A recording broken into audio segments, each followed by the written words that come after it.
महाराज अंधकासुर तुम्हारी प्रतीक्षा कर रहे हैं, आ जाओ। जाओ बालक, जाओ। चलिए मूषक जी।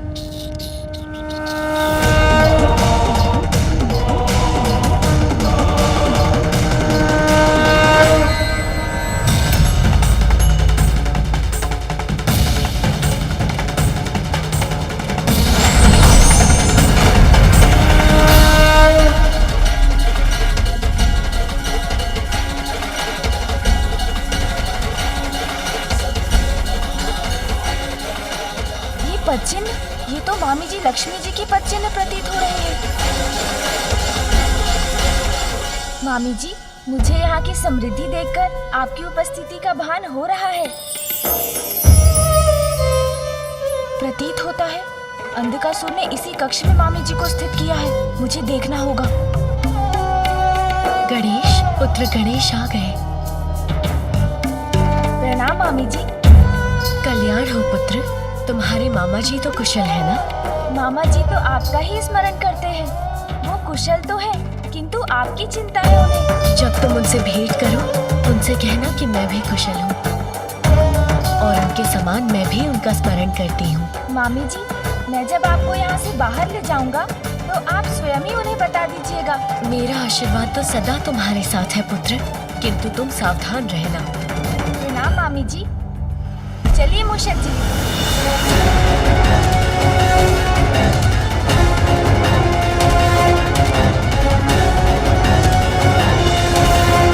क्षमा याचना लेकर आने वाला ये बालक कहाँ चला गया? कहीं वो मेरे भवन की भव्यता में तो नहीं खो गया?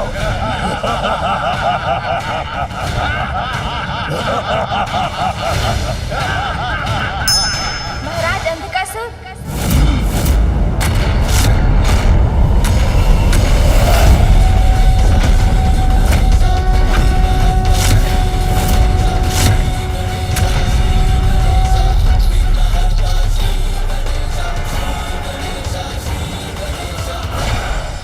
ठहर जाओ बालक। तुम बालक अवश्य हो, किंतु देवताओं द्वारा भेजे गए हो, शत्रु हो हमारे। तुम महाराज से जो भी कुछ कहना चाहते हो वहीं स्थिर होकर कहो, आगे मत बढ़ो।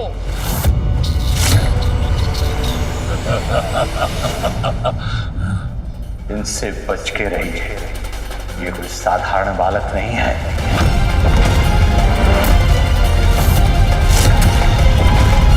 अंधकासुर, मैं आपसे वार्ता करने आया हूँ। मुझे तो लगा था कोई देवता आएगा मुझसे वार्ता करने, किंतु ये तुच्छ गजमुख बालक, इससे क्या कहूँ मैं?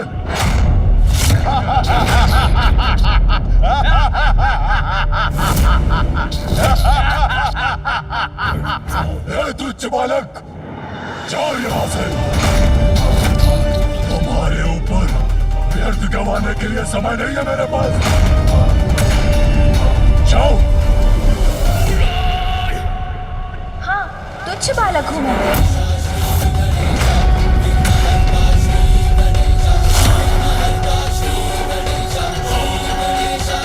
वही तुच्छ बालक हूँ मैं, जिसने महाबलशाली सिंदूरा का वध कर उसके रक्त से स्नान किया था।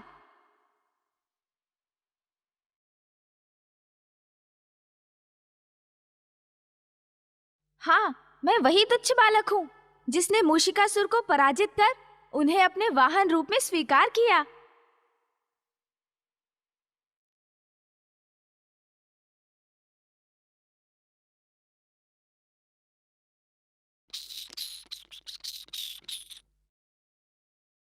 मैं वही तुच्छ बालक हूँ, जिसने कुबेर देव की नगरी को निगलकर उनके अहंकार को हरा था।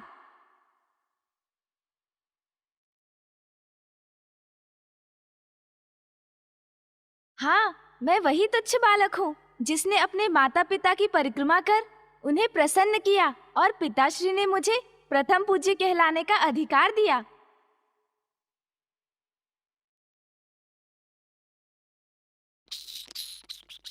अवश्य, मैं वही तुच्छ बालक हूँ, जिसे देवताओं ने भी प्रथम पूज्य देवता का स्थान दिया है।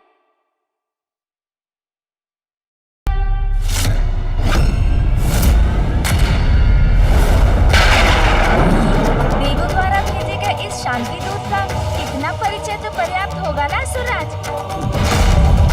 और आपके पास इन्हें देने के लिए कोई आसन भी नहीं है।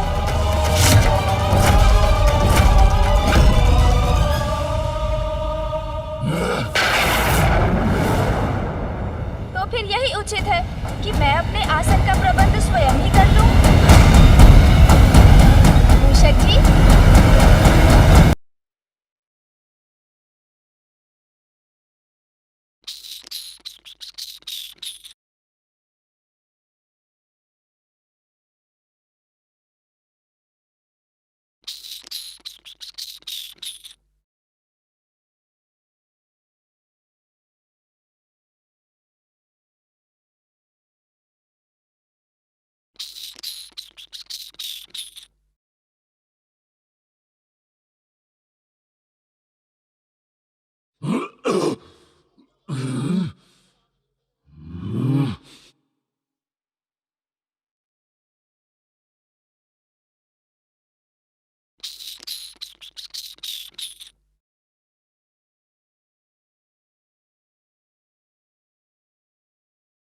तनिक विचार कीजिए अंधकासुर जी, कैसे भीषण अपराध कर रहे हैं आप।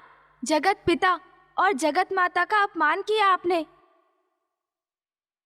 सृष्टि के पालनहार नारायण की सहभागिनी जगत माता लक्ष्मी को भक्ति से छलकर बंदी बना लिया।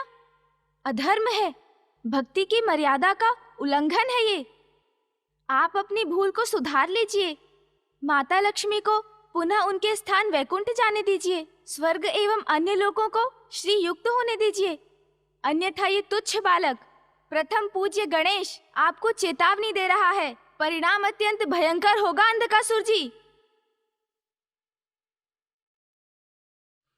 देवताओं की ये गीदड़ भपकी मुझे मत दो तुच्छ बालक, जो स्वयं श्रीहीन हो चुके हैं। वो भला मुझे क्या चेतावनी देंगे? अंधक हूं मैं, अपनी इच्छा से किसी को भी बंधक बना सकता हूँ। समझे तुच्छ बालक?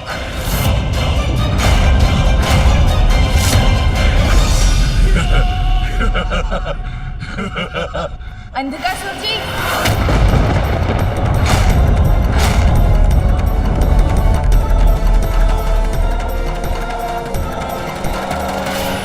इतना समय बीत गया, गणेश अभी तक लौटा क्यों नहीं?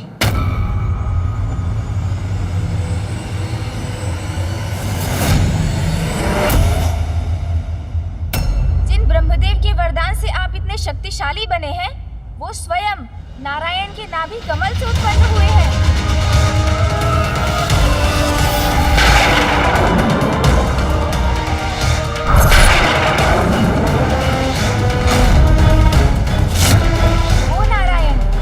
चरणों से मां गंगा प्रवाहित होती है, जो संसार के कण कण में व्याप्त है। ऋषि मुनि जिनकी आराधना कर भव सागर तर जाते हैं, अपने कपट से उन्हीं नारायण की पत्नी को उनसे विलग कर दिया आपने। उचित तो यही होगा कि आप अपनी भूल सुधार लीजिए, श्री हरि नारायण से क्षमा मांग लीजिए। वो अत्यंत दयालु है, वो आपको अवश्य क्षमा कर देंगे। और यदि आपने ऐसा नहीं किया तो स्मरण रहे, इस सभा में उपस्थित सभी आप और आप सभी का काल उनके समक्ष है, कोई शेष नहीं रहेगा।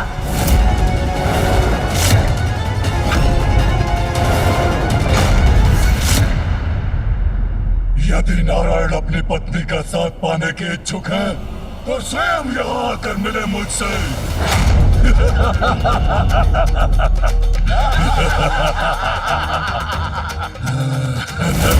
उचित कहा महाराज। जाओ बालक, जाकर कह दो अपने नारायण से वो स्वयं यहाँ आकर पाताल में स्थित हो सकते हैं, मेरे राजभवन में। उनके लिए भी उचित स्थान का प्रबंध कर दूंगा मैं।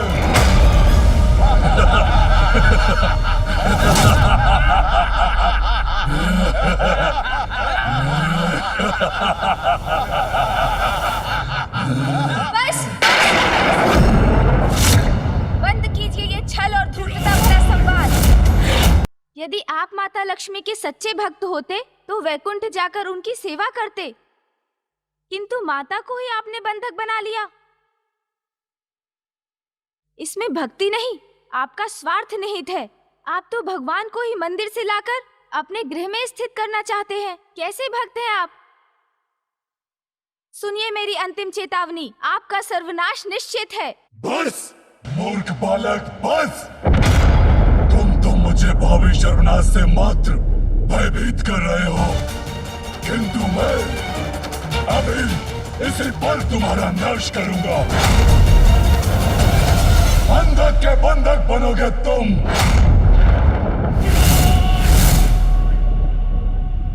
बंदी बना लो इस तुच्छ बालक को और इसकी लक्ष्मी माँ के साथ इसे स्थित कर दो।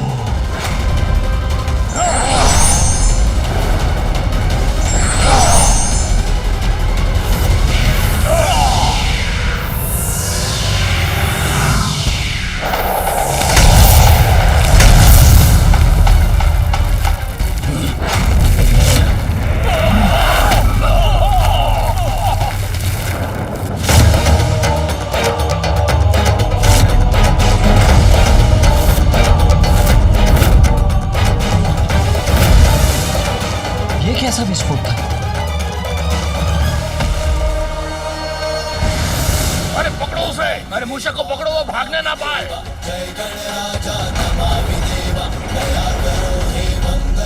इस रक्षा सूत्र के रूप में मैं सदैव तुम्हारे साथ रहूंगी। मूषक जी,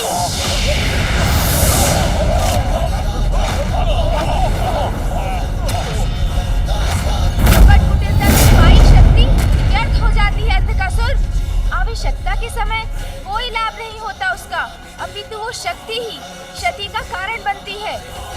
आपका सर्वनाश अब निश्चित है, किंतु मैं यहाँ से अकेला नहीं जा रहा हूँ। यहाँ की सुख शांति अपने साथ ले जा रहा हूँ। अब नाश होगा आपका अंधकासुर, नाश। स्मरण रहे।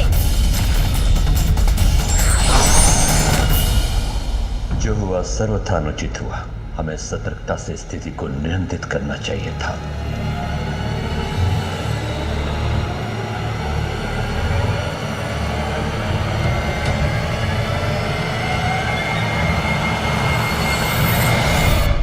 लगता है गणेश संकट में है, मुझे अभी जाना होगा। कार्तिकेय,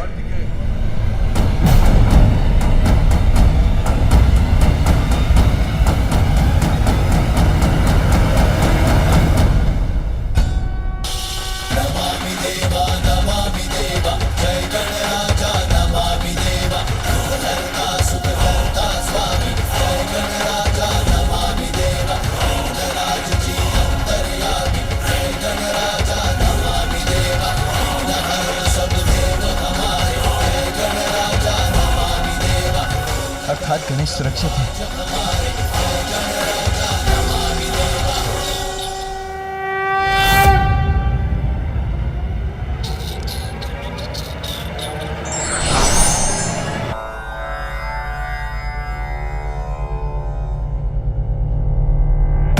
चिंता मत कीजिए मामा जी, सकुशल है मामी जी वहाँ। पुत्र, तुम्हारी भेंट हुई उनसे? नहीं, भेंट संभव नहीं थी, क्योंकि अंधकासुर ने माता के कक्ष को कड़ी सुरक्षा में रखा है। हाँ, किंतु उनसे मेरी बात अवश्य हुई मामा जी। मामा श्री, अति शीघ्र आपकी चिंता का कोई भी कारण शेष नहीं रहेगा और मामी जी भी हमारे मध्य होंगी।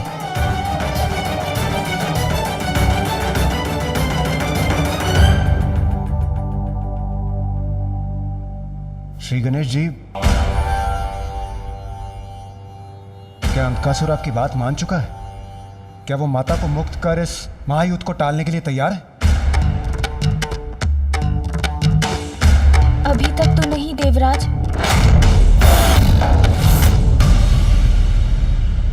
मैंने तो पहले ही कहा था, ये संधि वार्ता समय व्यर्थ करने के समान है। समय व्यर्थ नहीं हुआ इंद्रदेव।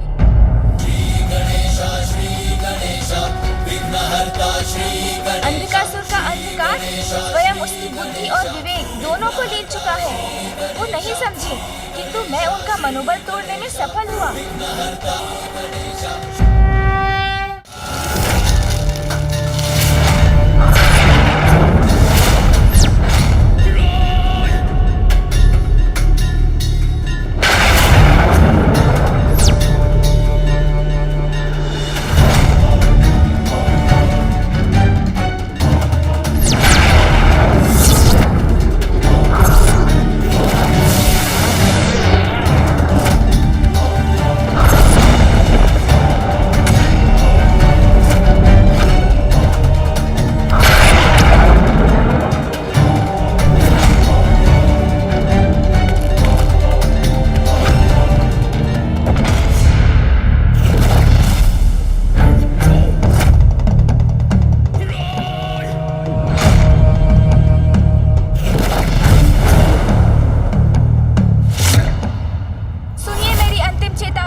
असुरराज,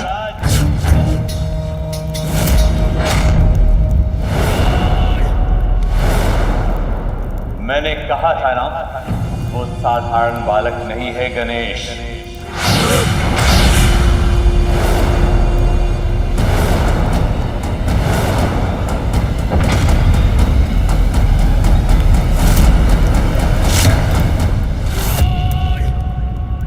एक बालक अंधकासुर और उसके बलशाली असुरों के समक्ष उसकी भवन का शीर्ष खंडित कर निकल गया। इससे कुछ तो डगमगाया होगा उनका मनोबल।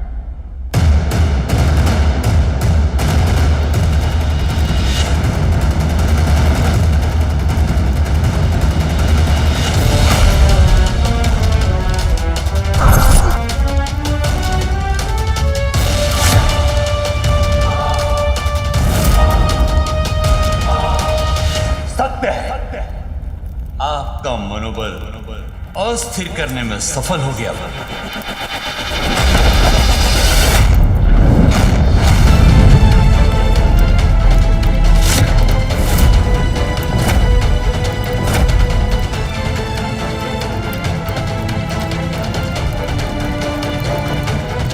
नहीं गुरुदेव, कदापि नहीं।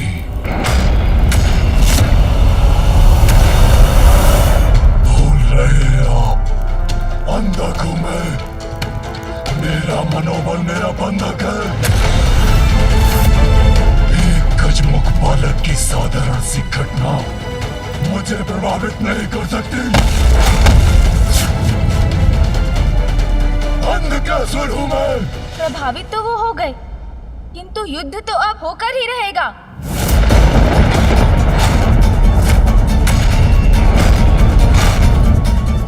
ये भी सत्य है कि अंधकासुर और उसकी सेना अत्यंत शक्तिशाली है।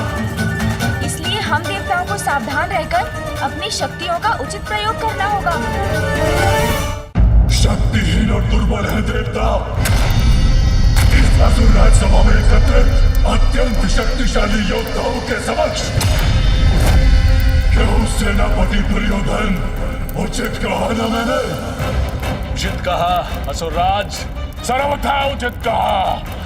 उन दुष्ट देवताओं को हम कुचल कर रख देंगे। हमारा सामना वो नहीं कर सकते। हमारे साथ अति बलशाली अप्रतिम योद्धा है हस्ते।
उचित अनुचित किसी भी उपाय से हमें पराजित करने का प्रयास करेगा,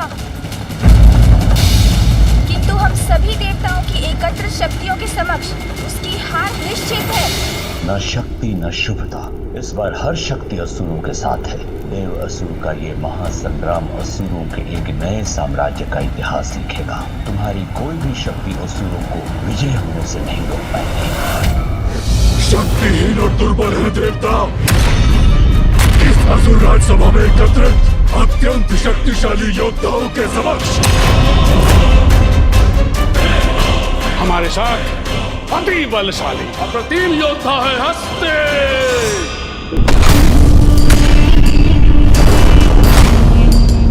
क्षण भर में ही अपने असीम बल और ऊर्जा से जो शत्रुओं को धूल धूसरित कर दे, वो महाशक्तिशाली महापराक्रमी योद्धा असुर है हमारे पास, हस्ते।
गजों की शक्ति समाहित है इसमें।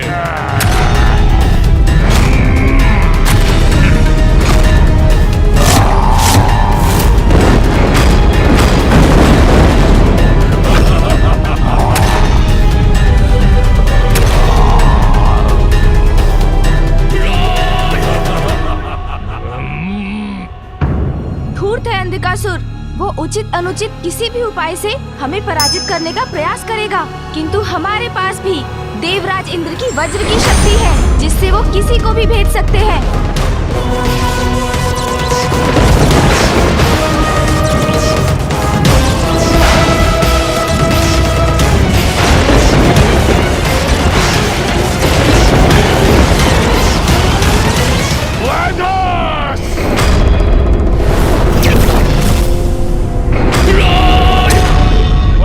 के हस्त और शस्त्र की शक्तियां हमें प्राप्त है।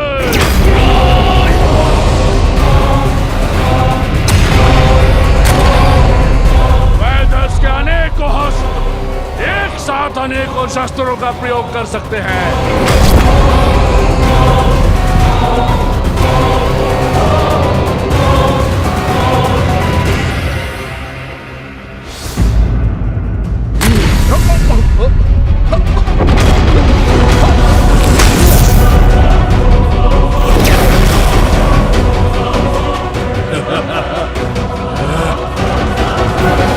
दुर्बल समझने की भूल नहीं करनी चाहिए। जल जैसा कोमल पदार्थ भी समय आने पर जल अधिपति वरुण देव प्रचंड जलास्त्र में परिवर्तित कर सकते हैं, और वायु का प्रवाह तो शीतलता और प्राण का संचार करता है, किंतु समय आने पर वही वायु देव उसी वायु प्रवाह की शक्ति से विशाल पर्वतों को भी डिगा सकते हैं।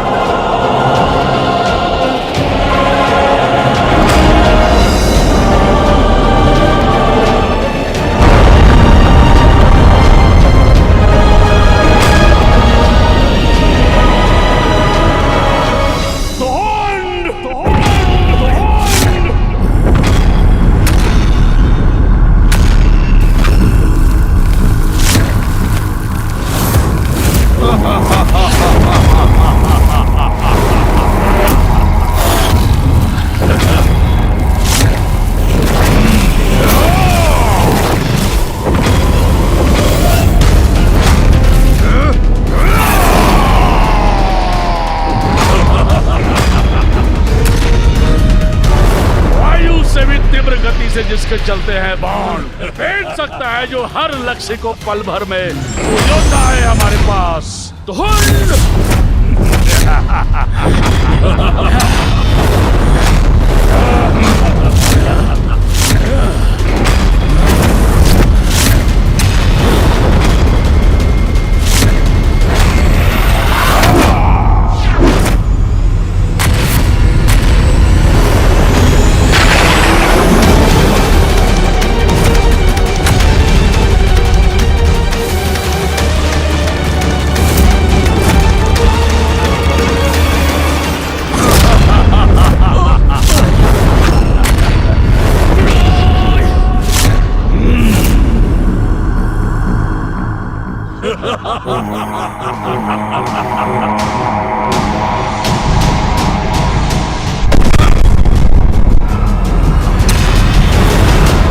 उसी प्रकार अग्निदेव की अग्नि शक्ति क्षण भर में भी किसी को भस्म कर सकती है।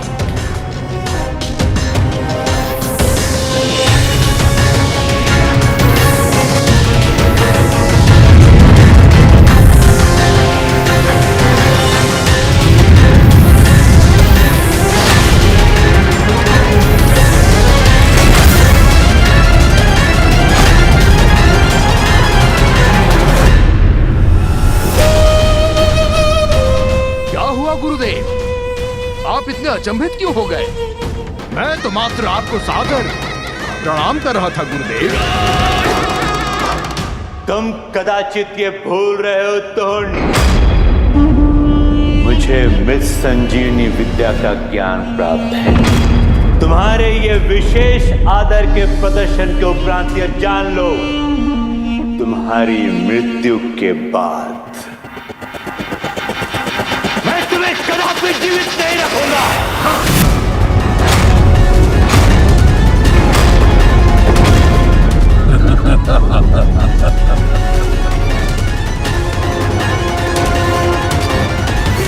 क्यों गुरुदेव, कैसे लगे आपको मेरे विशेष योद्धा?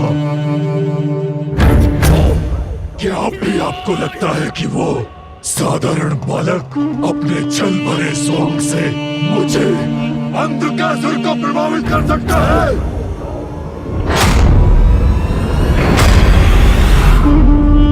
असुरराज, एक अत्यंत विशेष योद्धा की तो चर्चा ही नहीं की आपने। आओ भूमिगत, आओ, अंधकासुर बुला रहा है तुम्हें। आओ।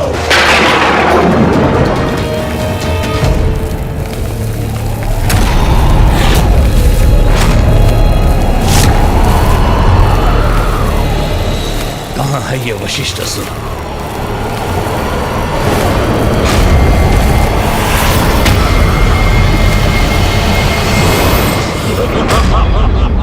कौन है? कौन है ये भूमिगत? ये भूमिगत की मत पूछिए गुरुदेव, ये पूछिए कहाँ है वो जो छल सकता है किसी की भी दृष्टि को, समीप रहकर भी जो शत्रुओं को मार दे सकता है। वो योद्धा है भूमिगत। और सूर्य देव का तेज अपना प्रचंड रूप लेकर किसी की भी दृष्टि हर सकता है।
जल के अधिष्ठाता देव वरुण देव जब स्वयं पर आते हैं तो वो शत्रुओं के लिए हिम बनकर उनका काल भी बन सकते हैं।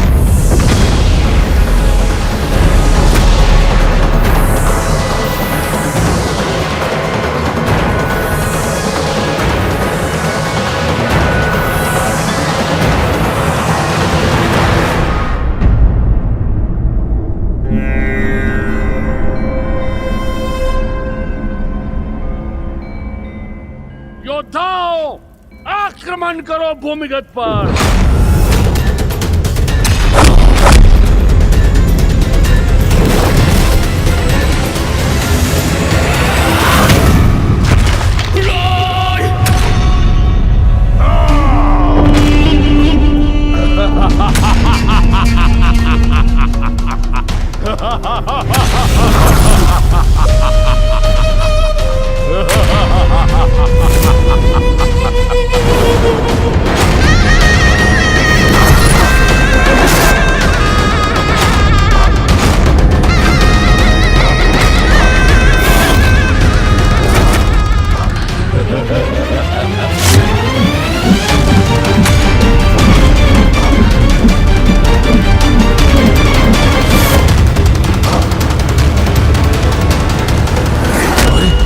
अदृश्य हो गया ये।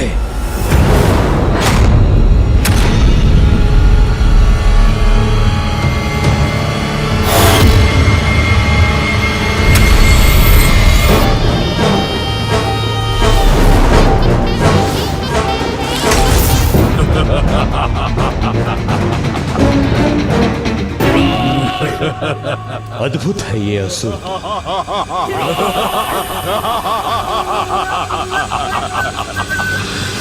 धुंध सर्वनाश करेगा इस भूमिगत का।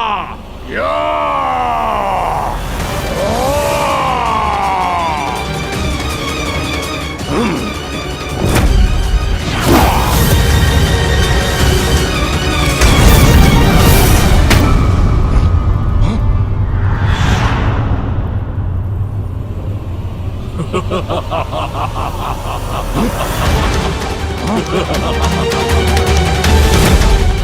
पुनः अदृश्य हो गया।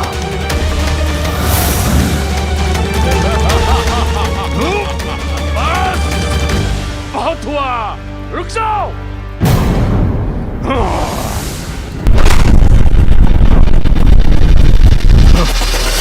कौन है ये विचित्र असुर?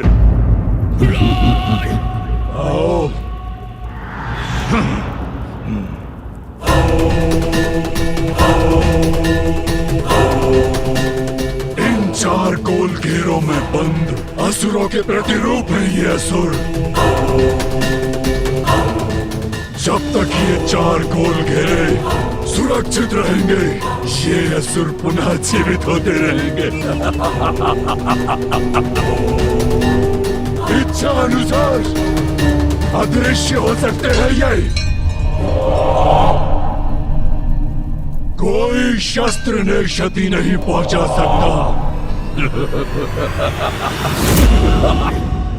अंधकासुर का कोई योद्धा, उसका कोई अस्त्र शस्त्र हमें पराजित नहीं कर सकता, क्योंकि हमारे पास है फूफाजी ब्रह्मदेव के मंत्रों की वो शक्ति जो सृष्टि का सृजन करती है और जो सृष्टि के विनाश का कारण भी बन सकती है। महायोद्धा स्वयं नारायण, जिनके चक्र के प्रहार से कोई नहीं बच सकता, और महायोद्धा महादेव का अनंत प्रचंड बल।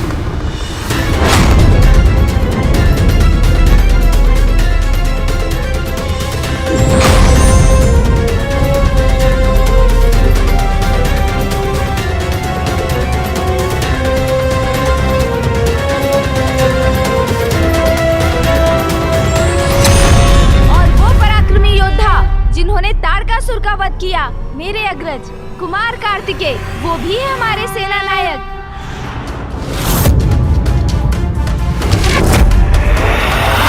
इस युद्ध में हमारा नेतृत्व करने के लिए सर्वथा उपयुक्त है देव सेनापति कार्तिकेय, और भैया ही हमारी युद्ध नीति की रचना भी करेंगे।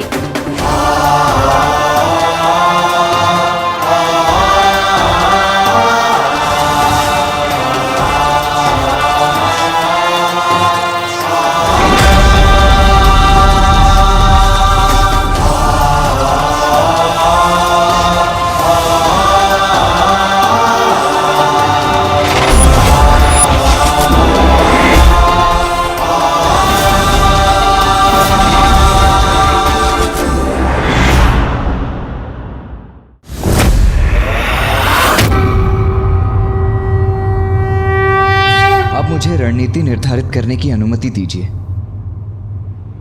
ब्रह्मदेव, आप सभी को रणनीति दर्शाने में मेरी सहायता करने की कृपा कीजिए। अवश्य पुत्र।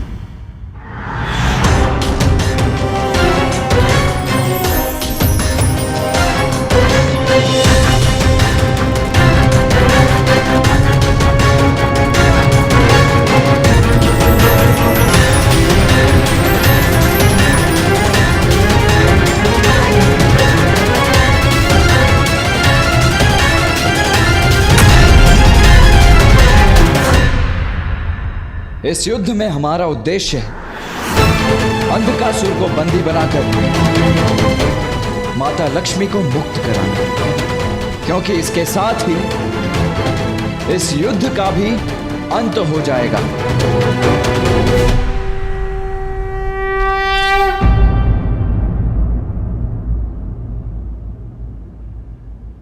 कल गणेश अंधकासुर को चुनौती देगा। किंतु कुमार कार्तिकेय, श्री गणेश जी ही क्यों? अंधकासुर को चुनौती देने के लिए मैं भी तो प्रस्तुत हो सकता हूं। आज अंधकासुर की राजसभा में जो कुछ भी हुआ, उसके बाद वो दुष्ट गणेश को आहत करने की प्रतीक्षा में होगा। यदि गणेश उसको चुनौती देगा तो वो आग बबूला हो उठेगा। और मैं भी यही चाहता हूं कि अंधकासुर गणेश का पीछा करे। अग्निदेव, वायुदेव, वरुण देव, आप सभी को उन असुरों को एकांत में ले जाना होगा, जिससे वो अंधकासुर से दूर ही रहे। अंधकासुर जैसे ही अपनी सेना से दूर होगा, मैं और इंद्रदेव उसे बंदी बना लेंगे।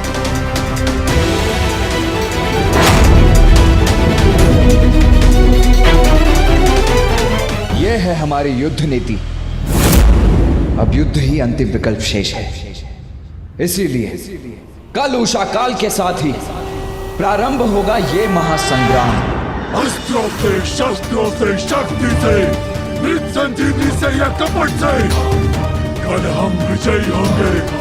नाश होगा देवताओं का, देवता पराजित होंगे। सर्वनाश होगा देवताओं का, देवता पराजित होंगे। असुरराज अंधकासुर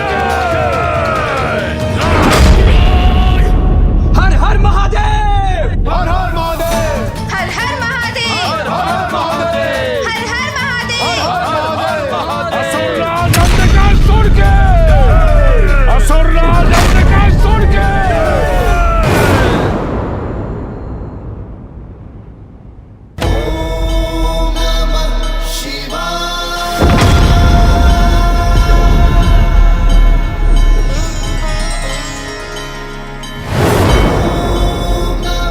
उमा, कल भोर में देवासुर संग्राम प्रारंभ हो जाएगा। इस समय मैं तुम्हें देख सकता, तुम्हारा मृदु स्वर सुन सकता, तो मेरा हृदय शीतल हो जाता।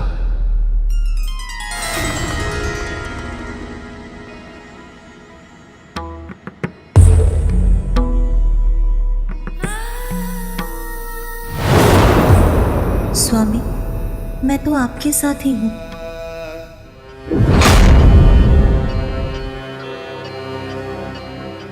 कल हमारी बड़ी परीक्षा है। सृष्टि, ब्रह्मांड, सभी कुछ दांव पर है।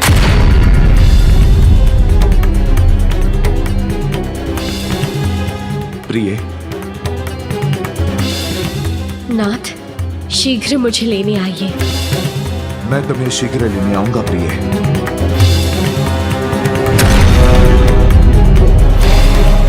वचन लेकर छल से अंधकासुर ने माता लक्ष्मी को बंधक बनाने की धृष्टता की है। कल इसका दंड अवश्य दूंगा मैं उसे। आशा है अब हम सभी संभावनाओं पर विचार कर चुके हैं और अंधकासुर के पास अब कोई और कुटिलता भरी कपट योजना नहीं है।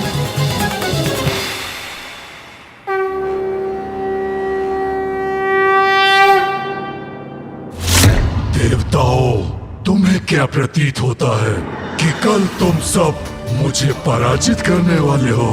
तुम्हें कदाचित ज्ञात नहीं कि मैंने तुम सभी के लिए क्या प्रबंध किया है। मेरी नीतिबद्ध योजना तुम सभी को चकित ना कर दे तो मुझे कहना। कुछ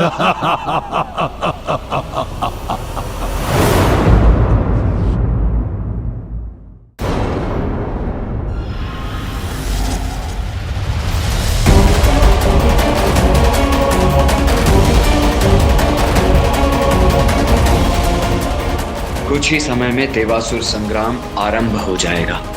उससे पूर्व एक बार मैं पुनः अपनी योजना दोहराता हूं गणेश।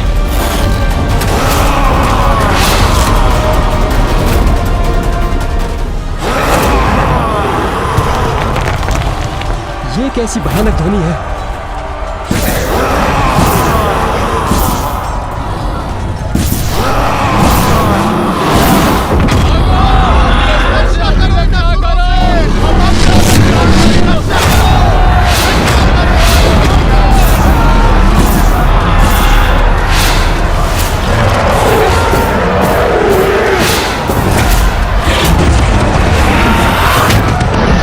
अंधकासुर ने भूत आरंभ होने से पूर्व ही छल से हम पर आक्रमण कर दिया है। अब हम क्या करें?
इन असुरों को रोकना होगा मुझे। हमें आशीर्वाद दीजिए आप सभी, ताकि मैं और भैया अंधकासुर को युद्ध के प्रथम चरण में ही पराजय का मुख दिखा सकें। प्रणाम।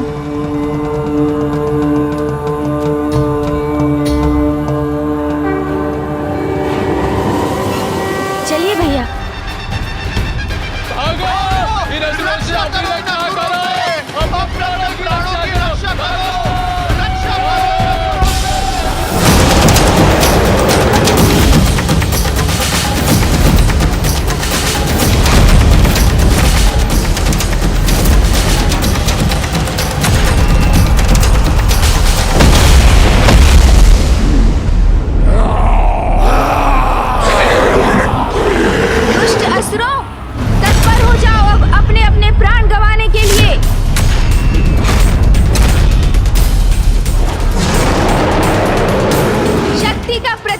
शक्ति से दूंगा मैं।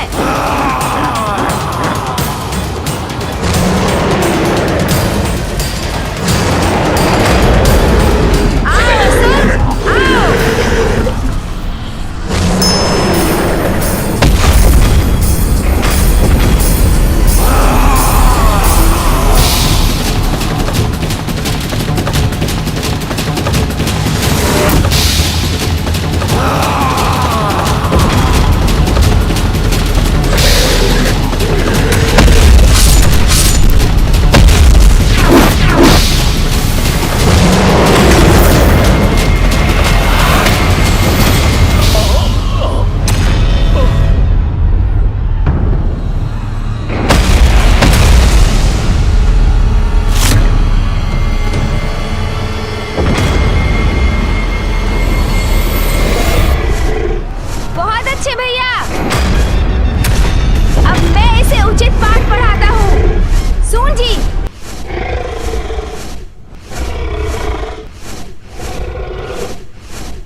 सुदर्शन भी अतुलनीय है।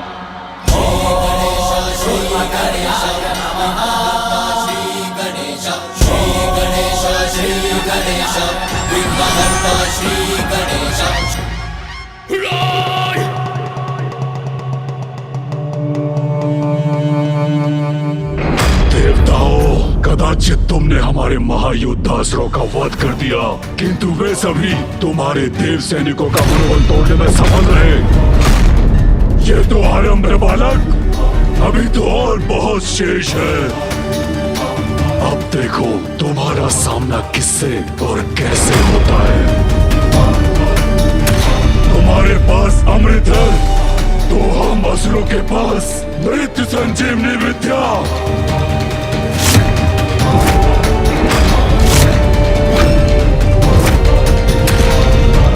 इस बार हम पर विजय नहीं पा सकोगे तुम।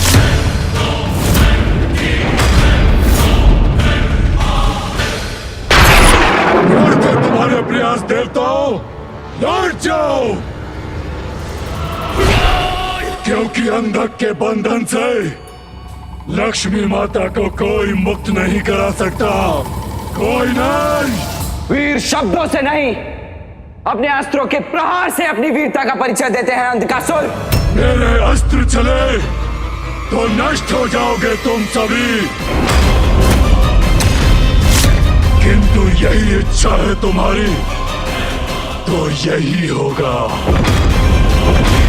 दुर्योधन!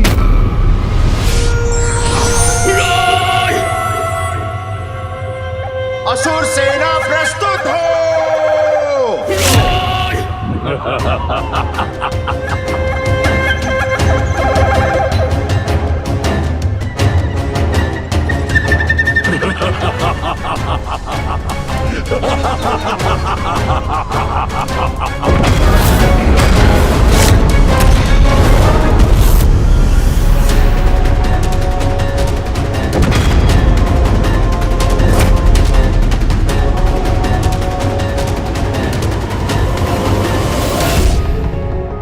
इनकी व्यूह रचना देखकर शीघ्र इनकी रणनीति समझनी होगी मुझे।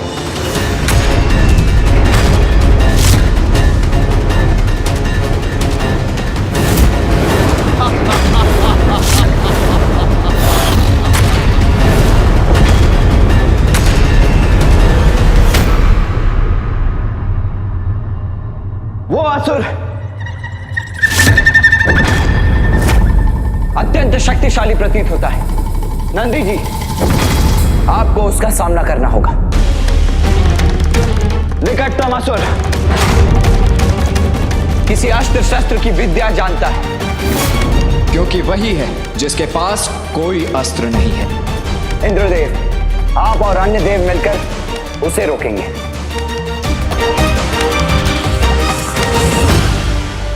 वो असुर उड़ने की कला जानता है। उस योद्धा के खड़े होने की शैली कह रही है। वायुदेव, आपको उससे भिड़ना होगा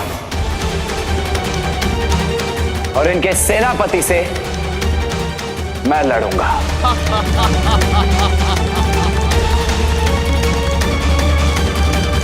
गणेश,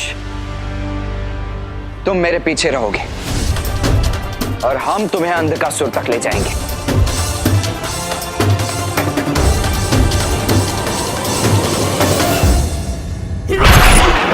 आनंद, जब अंधक की आसुरी शक्ति इन देवताओं का सर्वनाश करेगी। देवराज, श्री और शक्ति दोनों ही नहीं है हमारे साथ।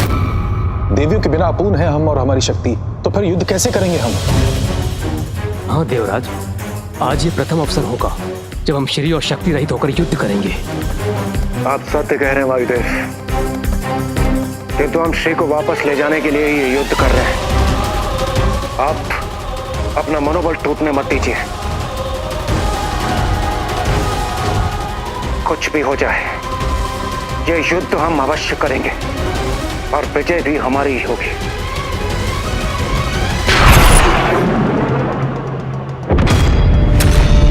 सेनापति दुर्योधन, बंदी बनाकर यहां ले आओ उस गजमुख बालक को। उसे इतना भयंकर दंड दूंगा जो अन्य देवताओं के लिए भी उदाहरण बनेगा। ले आओ यहाँ।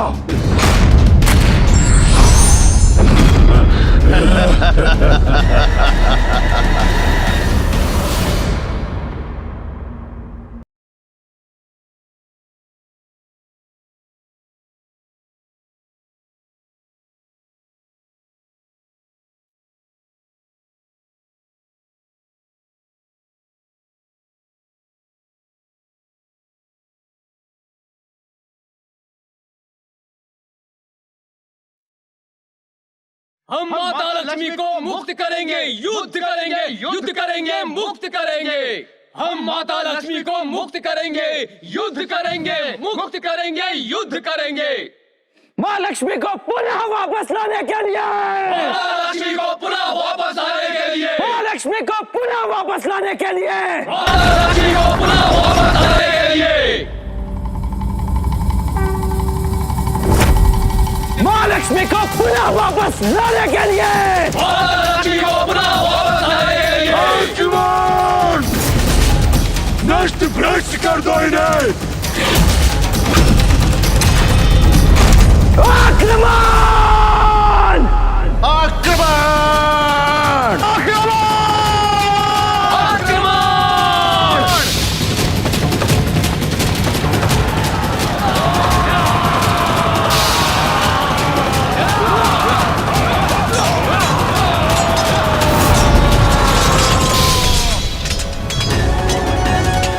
आरंभ हो गया देवासुर संग्राम, जिसमें इस बार विजय असुरों की ही होगी।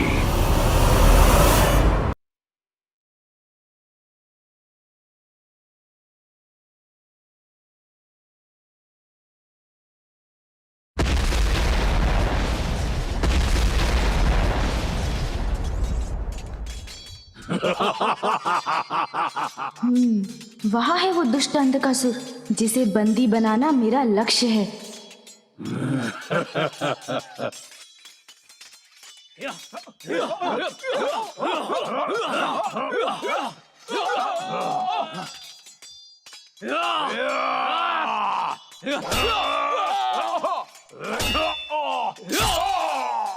गजमुख, अब हस्ती की गज शक्ति तुझे कुचल कर रख देगी।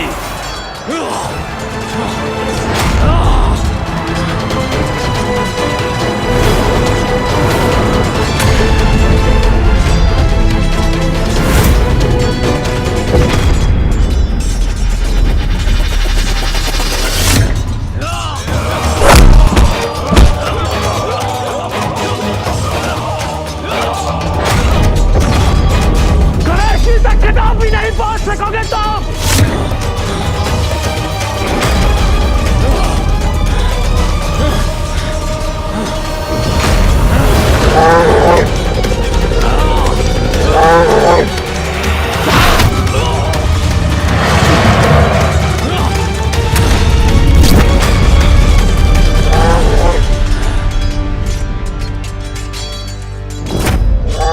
दुष्ट बैल, आज सबसे पहले मैं तुझे पराजित करूंगा।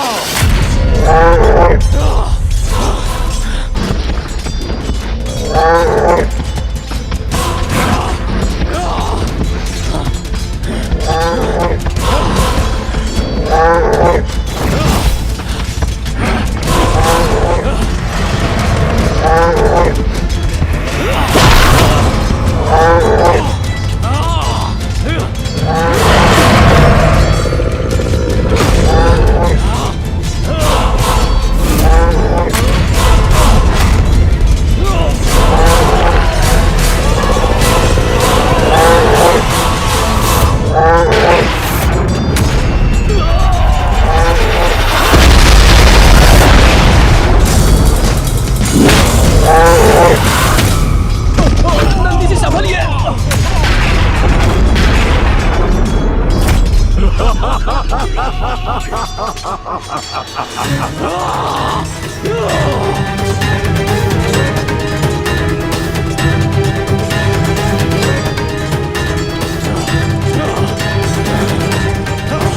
ये क्यों हो रहा है? कैसे हो रहा है? इतना दुर्बल कैसे हो गया मैं? जब तक श्री मेरे पास है, कोई भी शक्ति हमारी असुर सेना को पराजित नहीं कर सकती।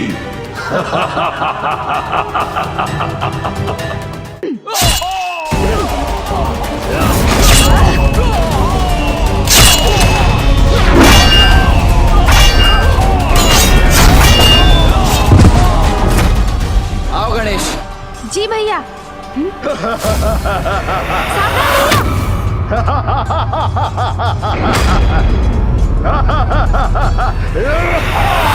भैया संभालिए।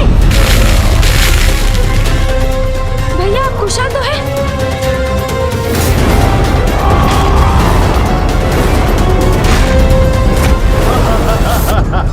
इस असुर ने मुझे कैसे डिगा दिया? अभी अपने बाणों से अंत करता हूं उसका। अब मृत्यु के लिए तैयार हो जाओ बालकों।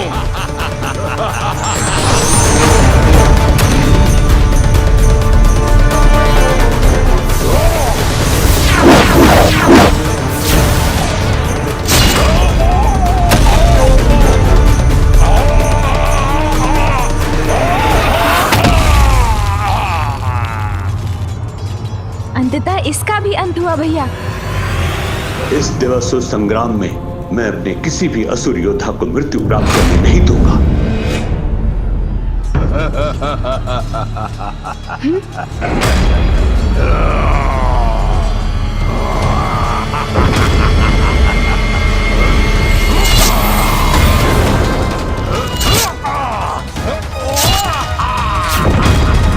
ये कैसे संभव है?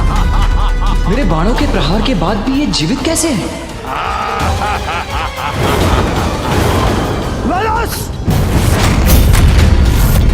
उधर नहीं, यदि ताकत है तो इधर मार डाल।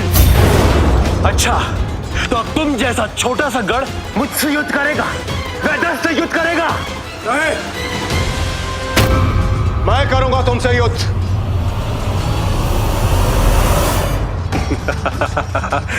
उचित है, मैं तुम्हें ही ढूंढ रहा था। देवराज को पराजित करने में तो मुझे अद्भुत आनंद आएगा।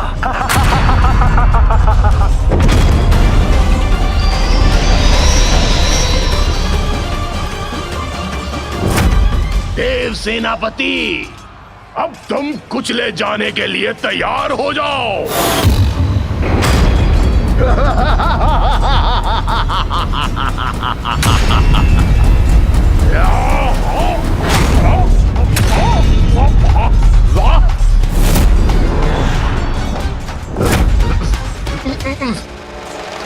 छोड़ो क्यों मुझे। असुर जी, कैसी रही?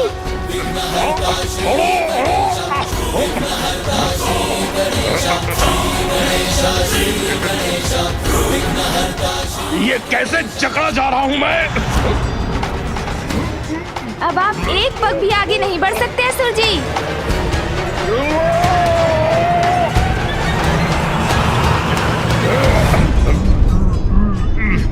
तुम पर दया करूंगा मैं, भारी आक्रमण नहीं करूंगा। बस अपने दो हाथों का ही प्रयोग करूंगा तुम्हारे लिए देवराज। मूर्ख असुर, अब देवराज इंद्र दिखाएगा तुम्हें तुम्हारा वास्तविक स्थान। तुम अपने दो हाथों का प्रयोग करो या अपने शास्त्र हाथों का, तुम्हारा अंत निश्चित।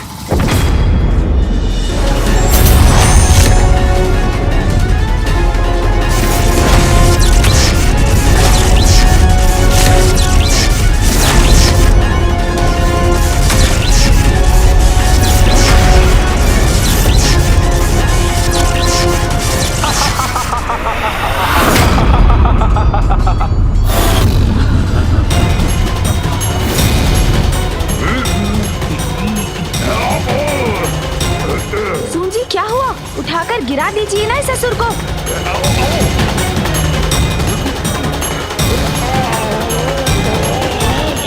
इसे क्यों नहीं उठा पा रहा हूँ मैं? क्षीण क्यों पड़ रही है मेरी शक्ति?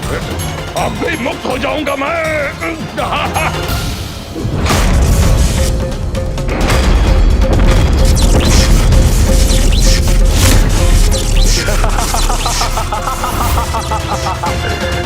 क्या हो रहा? क्या हुआ देवराज? कैसे चूक गई तुम्हारी शक्ति? हाँ? ये कैसे संभव है?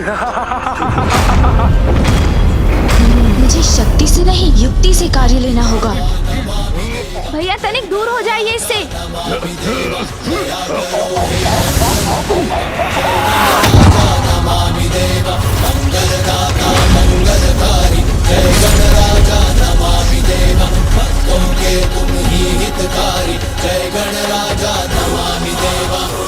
भ्राता गणेश, कुछ तो है जो अनुचित है, अन्यथा मेरे संहारक बाणों के प्रहार से तो इस दुष्ट असुर का तत्काल अंत हो जाना चाहिए था।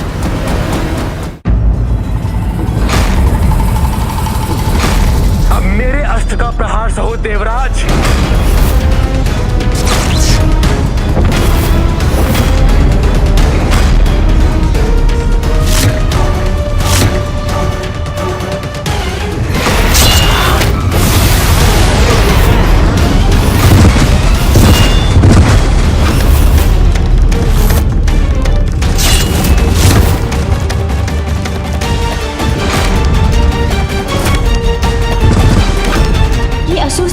वर्चस्व स्थापित कर रही है। यक्ष, गंधर्व, किन्नर, कोई नहीं टिक पा रहा है इस सेना के समक्ष।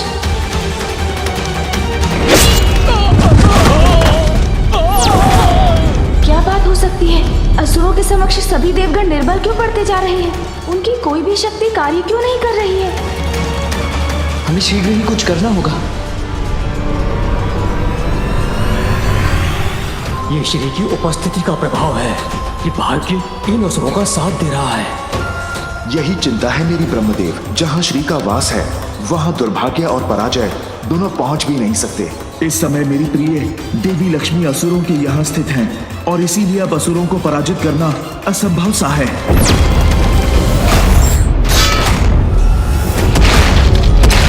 क्या बात हो सकती है? असुरों के समक्ष सभी देवगण निर्बल क्यों पड़ते जा रहे हैं?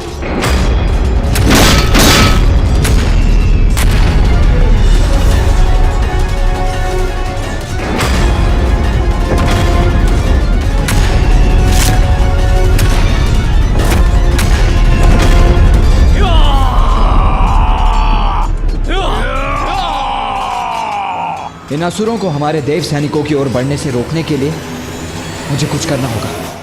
राधा गणेश, मैं इन असुरों को रोकता हूँ।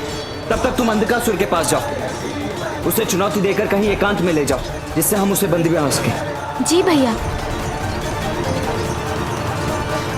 मुझे अंधकासुर तक पहुंचने का कोई मार्ग ढूंढना होगा। रुक जाओ असुरों! मेरे रहते आगे नहीं बढ़ सकते तुम।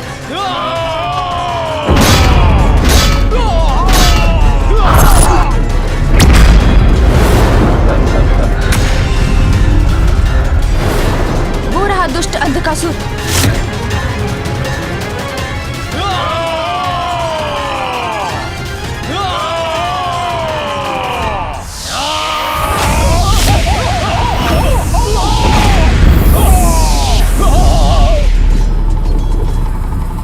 देवराज को इस अवस्था में नहीं देख सकता मैं।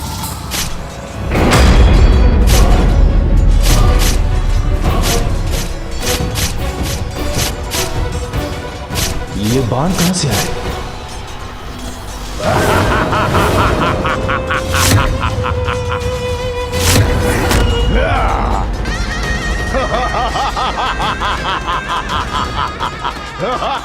तो ये इस दुष्ट का कार्य है। दुष्ट असुर! वायुदेव हूं मैं, जिस पर प्रहार करने का दुस्साहस कर रहे हो तुम। अच्छा,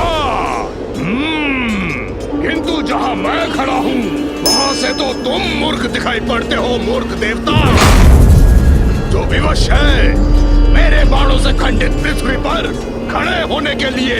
तुम्हारी इस धृष्टता का उचित दंड दूंगा तुम्हें मैं।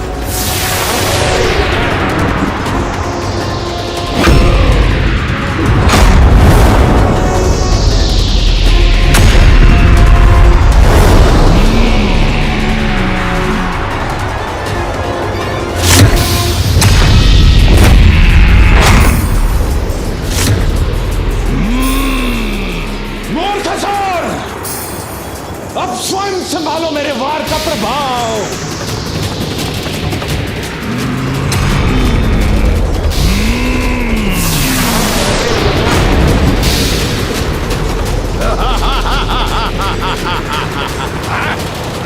मेरा वायु प्रभाव थम कैसे गया?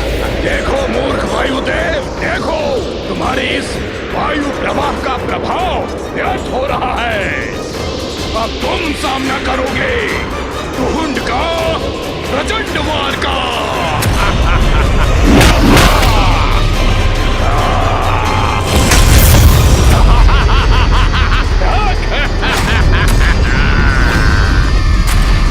अब तुम शेष नहीं रहोगे देवराज। ये मैं इतना बलहीन कैसे हो रहा हूं? कुछ भी कर लो देवराज, मुझसे मुक्त नहीं हो सकोगे तुम।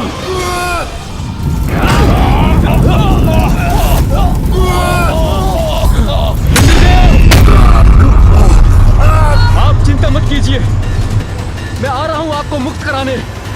दुष्ट असुर, सर्वप्रथम इस अग्निदेव का उपाय करता हूं मैं। तुम्हें उठने की अनुमति नहीं है देवराज।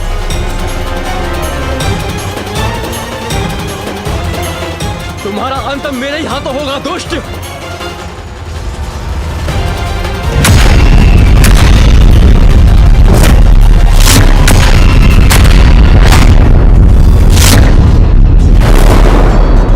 असुरों में सर्वाधिक शक्तिशाली अवश्य होगे तुम, किंतु मेरी अग्नि शक्ति का सामना नहीं कर सकते तुम। यदि तुम अपनी रक्षा चाहते हो तो शीघ्र भाग जाओ यहाँ से। अग्निदेव, तुम कुछ नहीं बिगाड़ पाओगे मेरा। तुमने अपनी रक्षा का अवसर गंवा दिया है, अब मैं तुम्हें भस्म करूंगा।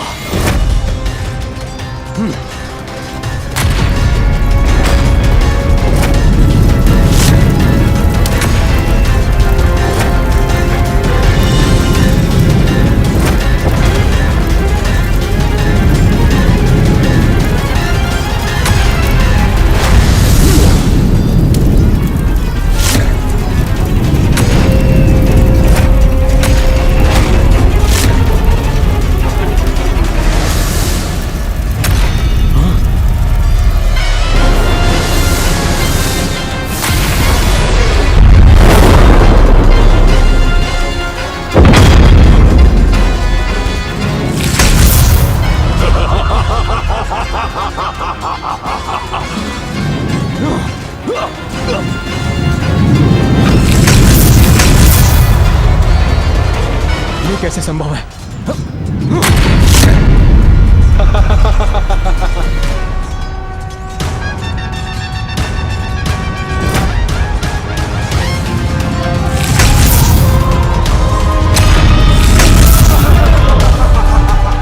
संकट में है अग्निदेव।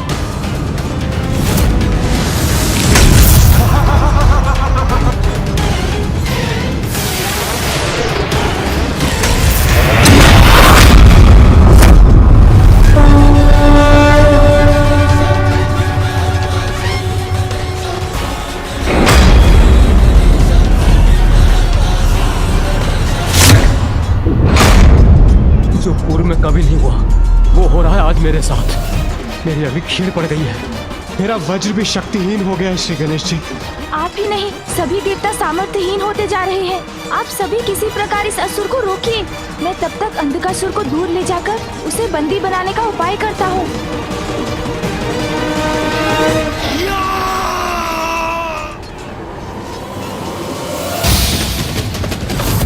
अब तुम नहीं बचोगे देवताओं।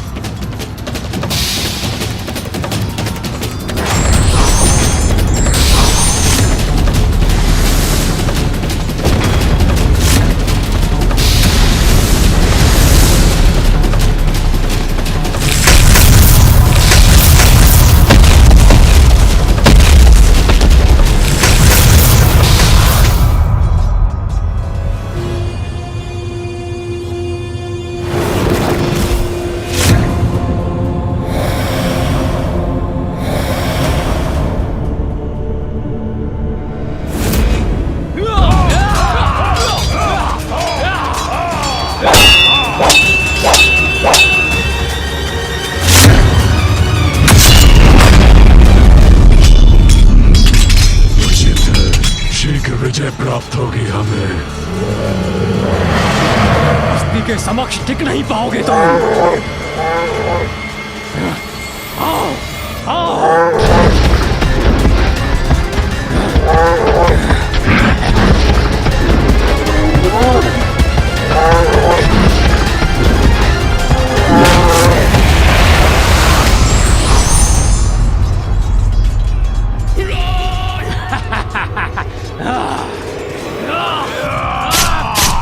तो वही दुस्साहसी बालक है। इसे भी उचित पाठ पढ़ाऊंगा मैं। इसे घसीटता हुआ ले जाऊंगा असुरराज अंधकासुर के पास। बालक!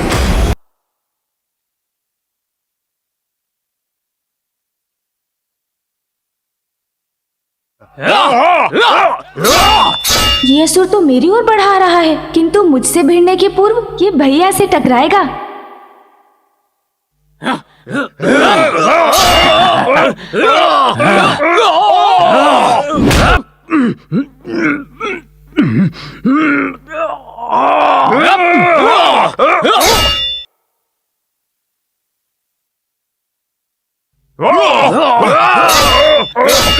गणेश और ये विशालकाय असुर एक दूसरे के समक्ष हैं।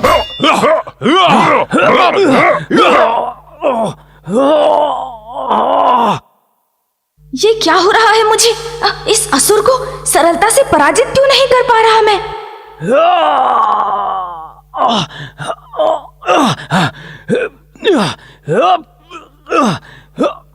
गणेश कैसे रोकेगा इस असुर को?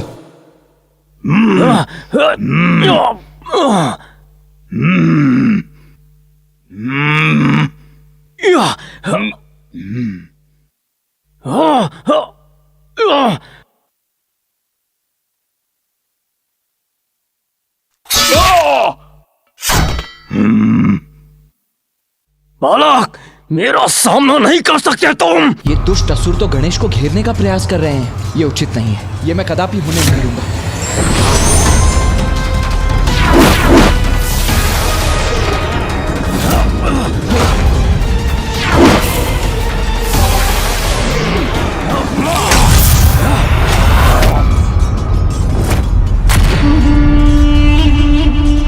दोष तुम्हारा नहीं, तुम्हारी छल कपट से भरी आसुरी प्रवृत्ति का है दुष्टों। युद्ध का नियम है कि अकेले पड़े योद्धा को घेरकर उस पर पीछे से वार करना अनुचित है। उचित तो ये होगा कि तुम युद्ध के प्रवचन देने के स्थान पर हमसे युद्ध करो। आओ!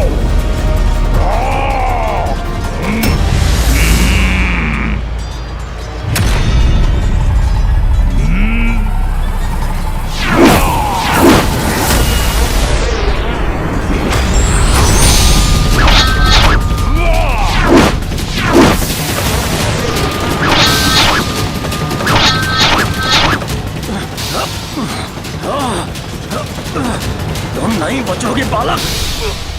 पराजय तुम्हारी होगी असुर। अति उत्तम अस्ति अति उत्तम। घसीट कर लेकर आओ उस गजमुख बालक को यहाँ। शीघ्र ले आओ मेरे समक्ष।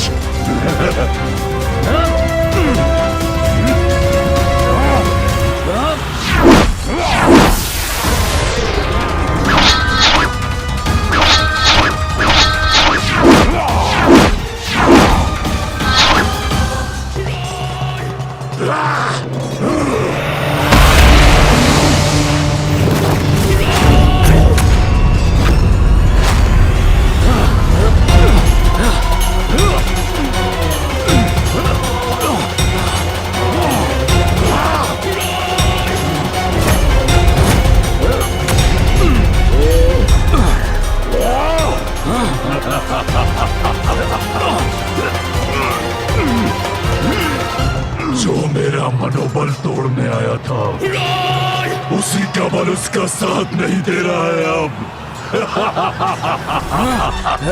शक्ति से नहीं, युक्ति से कार्य लेना होगा। हाँ, ये युक्ति सफल हो सकती है।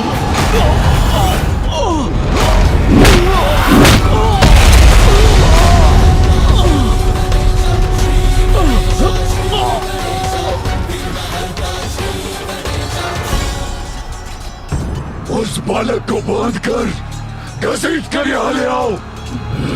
अंधक बनाएगा उसे अपना बंधक। दुर्योधन, दुष्ट बालक, इस बात को मुझसे नहीं बोल सकता।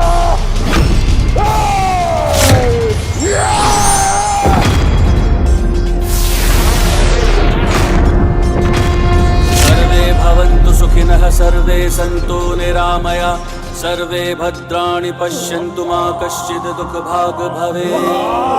ॐ द्यौः शान्तिरन्तरिक्षं शान्तिः, पृथिवी शान्तिरापः शान्तिरोषधयः शान्तिः, वनस्पतयः शान्तिर्विश्वे देवा शान्तिर्ब्रह्म शान्तिः, सर्वशान्तिः शान्तिरेव शान्तिः। ब्रह्मदेव की मंत्र शक्ति से पीड़ित ये असुर हमारे समक्ष आने में असमर्थ हो रहे हैं। ॐ द्यौः शान्तिरन्तरिक्षं शान्तिः, पृथिवी शान्तिरापः शान्तिरोषधयः शान्तिः, वनस्पतयः शान्तिर्विश्वे देवा शान्तिर्ब्रह्म शान्तिः, सर्वशान्तिः शान्तिरेव शान्तिः, सामा शान्तिरेधि। ॐ द्यौः शान्तिरन्तरिक्षं शान्तिः। ये क्या हो रहा है हमारे साथ? हम निर्बल कैसे पड़ते जा रहे हैं? शान्तिरोषधयः शान्तिः, वनस्पतयः शान्तिर्विश्वे देवा। जी ब्रह्मदेव के मंत्र जाप से उचित उपाय हो गया इन दुष्ट असुरों का। शान्तिः शान्तिरेव शान्तिः, सामा शान्तिरेधि। ॐ द्यौः शान्तिरन्तरिक्षं शान्तिः, पृथिवी शान्तिरापः शान्तिः। क्या हुआ भैया? आपके मुख पर अभी चिंता का भाव क्यों है? ध्यान से सुनो गणेश, ब्रह्मदेव का स्वर भी मंद पड़ता जा रहा है। शान्तिर्ब्रह्म शान्तिः, सर्वशान्तिः शान्तिरेव शान्तिः, सामा शान्तिरेधि। ॐ शान्तिः शान्तिः। ये दुष्ट तो पुनः उठ रहे हैं।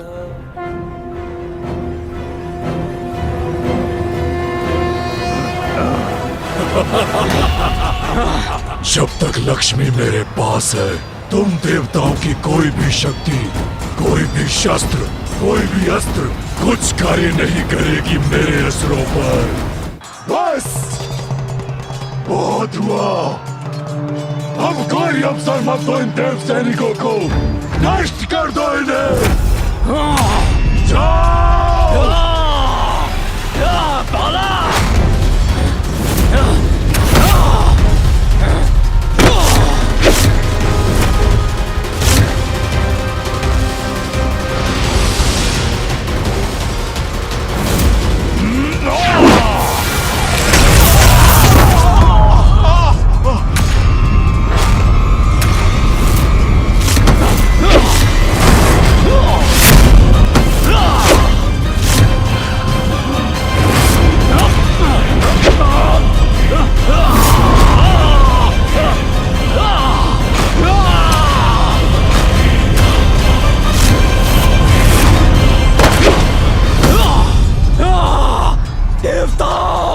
तुम्हारा काल हूं मैं।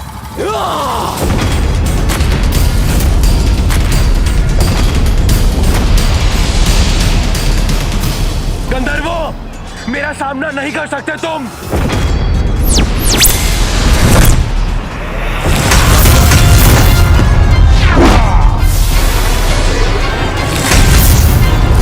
आज तुम समस्त यक्षों का तुम के हाथों संहार होगा। मृत्यु को प्राप्त होगे तुम सब।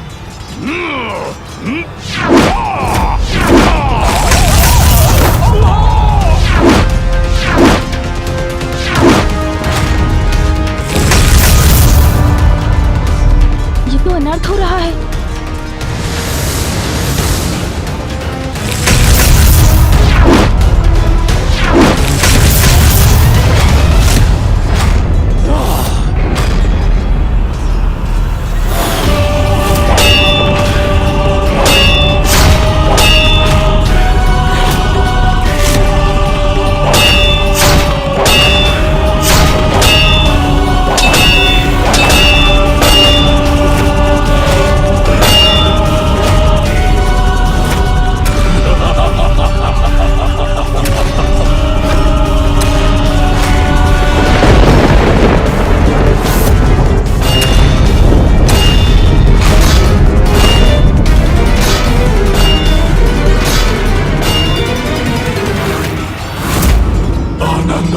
मुझे ये दृश्य देखकर अब इनकी कोई भी शक्ति एवं युक्ति कार्य नहीं करेगी।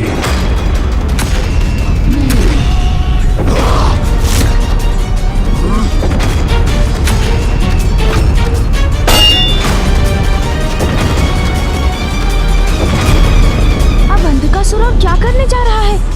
पुत्र, अंधकासुर के असुर सैनिक यहाँ पर तो विजय पा ही रहे हैं। हमारी अशक्त और शिथिल पड़ी सेना को और हानि पहुंचाने के लिए वो अपने भवन से भी आक्रमण करेगा।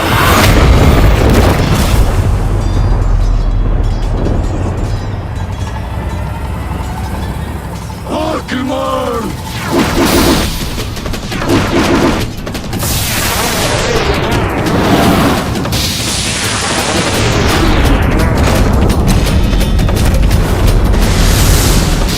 ये तो विषैले बाण है।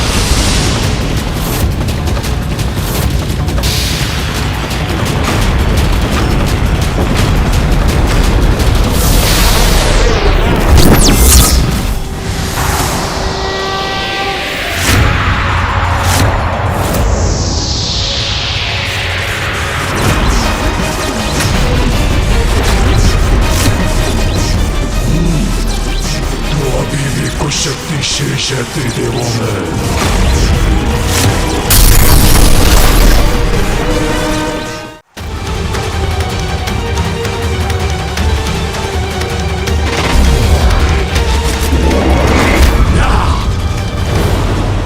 मैं और कितने समय तक इस आक्रमण को रोक सकूंगा, ये मुझे भी ज्ञात नहीं।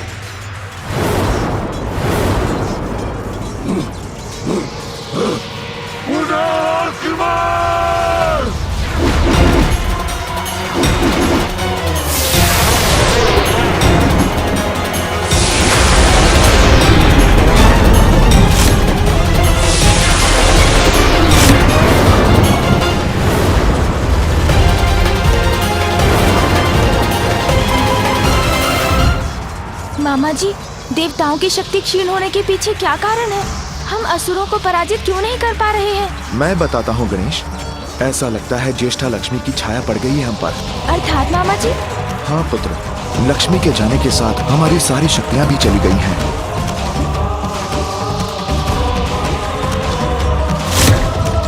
कौन है ये ज्येष्ठा मामा जी?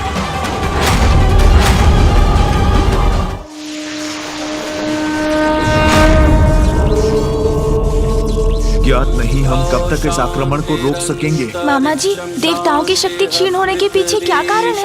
हम असुरों को पराजित क्यों नहीं कर पा रहे हैं? शक्ति स्वरूपा देवी पार्वती और श्री स्वरूपा देवी लक्ष्मी, इन दोनों की अनुपस्थिति के कारण हम सभी देवता शक्तिहीन और श्रीहीन होते जा रहे हैं। देवी पार्वती के जाने पर शक्ति खोई थी हमने, किंतु सौभाग्य और विजय की स्रोत मंगल स्वरूपा देवी लक्ष्मी हमारे साथ थी, इसलिए उनके रहने तक हम असुरों से लड़ पा रहे थे। किंतु अब देवी लक्ष्मी के प्रस्थान से भाग्य ने भी हमारा साथ छोड़ दिया है और हमारी शक्तिहीनता स्पष्ट दिखाई दे रही है। भीतर से खोखले हो चुके हैं हम। ऐसा लगता है ज्येष्ठा अलक्ष्मी की छाया पड़ गई है हम पर। ज्येष्ठा लक्ष्मी मामा जी? हाँ पुत्र, ज्येष्ठा देवी लक्ष्मी की बड़ी बहन है। ये उस समय की बात है जब अमृत प्राप्ति के लिए समुद्र मंथन चल रहा था। लगता है इस मंथन का शुभ परिणाम हमें प्राप्त होने ही वाला है।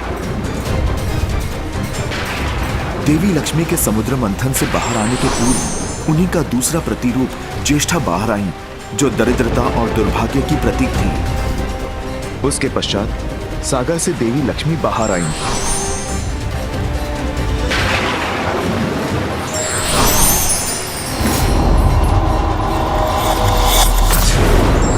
लक्ष्मी का वास तो बैकुंठ हो गया, किंतु ज्येष्ठा पर किसी ने ध्यान नहीं दिया।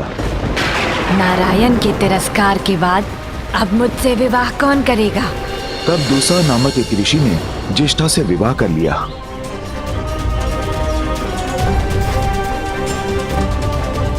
किंतु जहां ज्येष्ठा का वास होता है, वहीं अधर्म और तामसिक प्रवृत्तियों का बोलबाला होता है। ईश्वर का नाम तक नहीं लिया जाता, कोई पूजा सफल नहीं होती।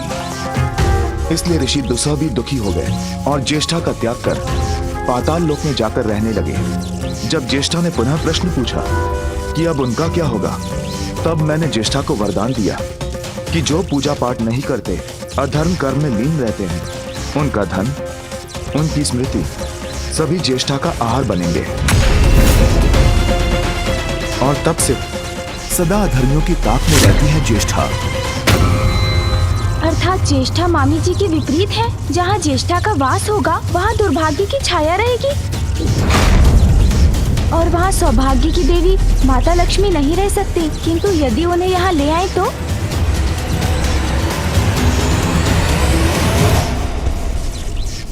अद्भुत है तुम्हारी बुद्धि और तुम्हारी ये युक्ति।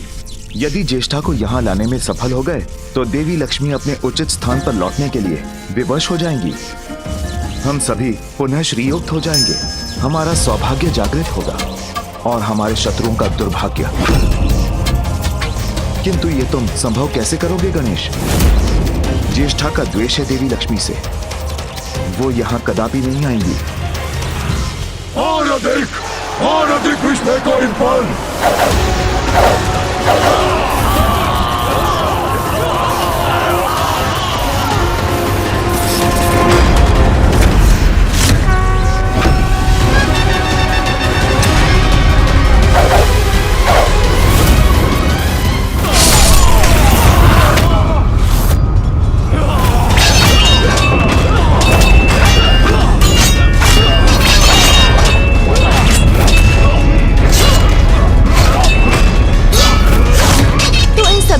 की शक्ति तो क्षीण पड़ती जा रही है। फिर मैं इन्हें युद्ध में इस प्रकार एकाकी छोड़कर कैसे जा सकता हूँ? पुत्र, समय नहीं है, जो भी करना है शीघ्र करना है। तुम शीघ्र जाकर ज्येष्ठा को लेकर आओ। यदि हम अभी श्रीयुक्त नहीं हुए तो सभी देवताओं का अस्तित्व मिट जाएगा।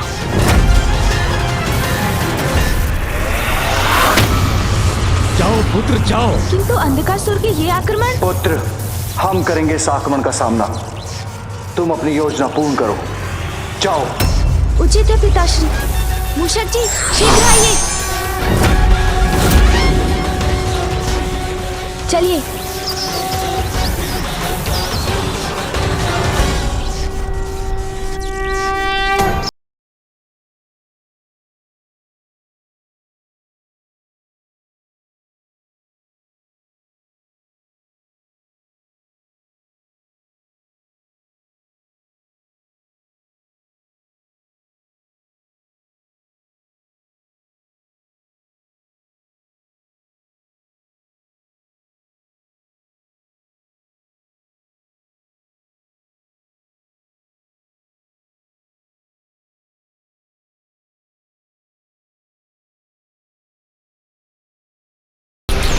मूषक जी, ऐसे स्थान को ढूंढने में ही हमारी सुरक्षा निहित है। ज्येष्ठा मौसी को ढूंढकर ही रुकेंगे हम। प्रभु, कैलाश के तो कण-कण में पवित्रता का वास है, इसलिए वहाँ तो ज्येष्ठा मौसी का होना असंभव है। वैकुंठ।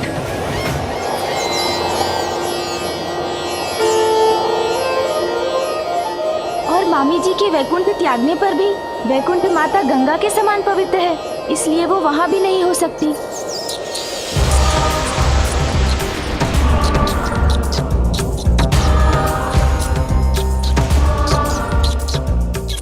ब्रह्मलोक। किंतु ब्रह्मलोक में तो माता सरस्वती की पवित्रता है और ब्रह्मदेव का वेद पाठ भी गूंजता है, इसलिए यहाँ देखना भी व्यर्थ है। हाँ प्रभु। सूर्यलोक में सूर्य देव का तेज है, इसलिए वो वहाँ भी नहीं हो सकती। और चंद्रलोक में तो चंद्रदेव की शीतल किरणें।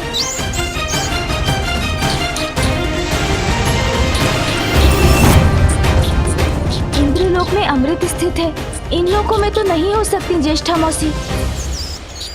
हाँ प्रभु।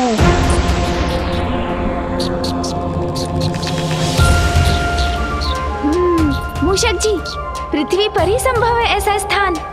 चलिए पृथ्वी की ओर। जी प्रभु।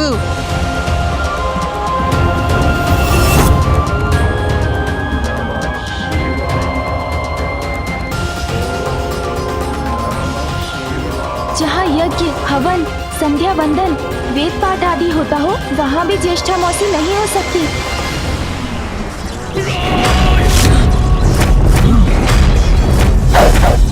हाँ।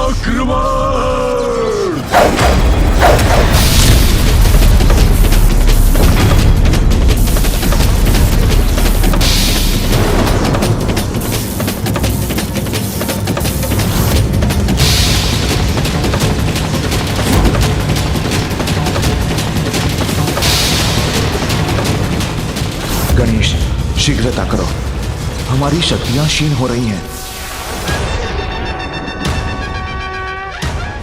जहाँ देवता, अतिथि, गौ की पूजा होती है, जहाँ बालकों को अच्छे संस्कार दिए जाते हैं, वहाँ भी ज्येष्ठा मौसी नहीं हो सकती। आगे बढ़िए मूषक जी। जी प्रभु।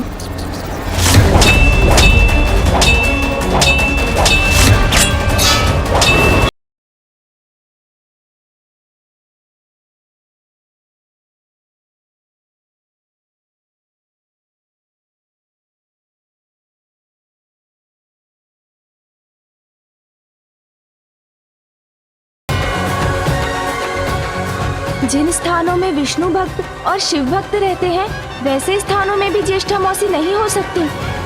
चलिए मूषक जी।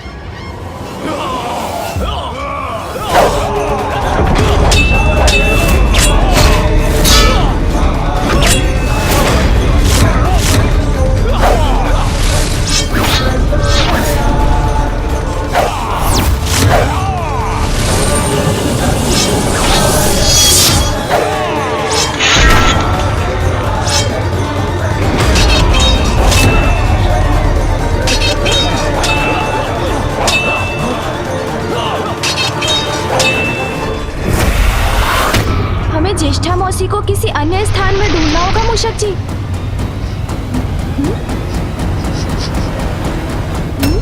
ये दुर्गंध कैसी है? ये वहाँ नीचे से आ रही है प्रभु। अब यहीं उतरिए मूषक जी। जी प्रभु। ये स्थान ज्येष्ठा मौसी की वास के अनुकूल प्रतीत हो रहा है। चलिए मूषक जी।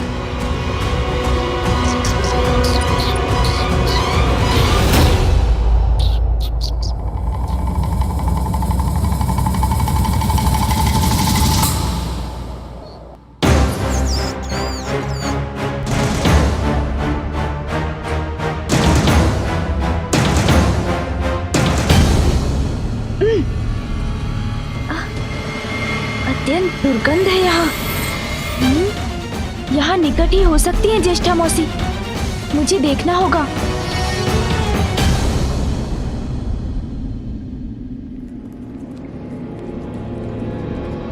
किंतु कहाँ हो सकती है? वहाँ कोई है।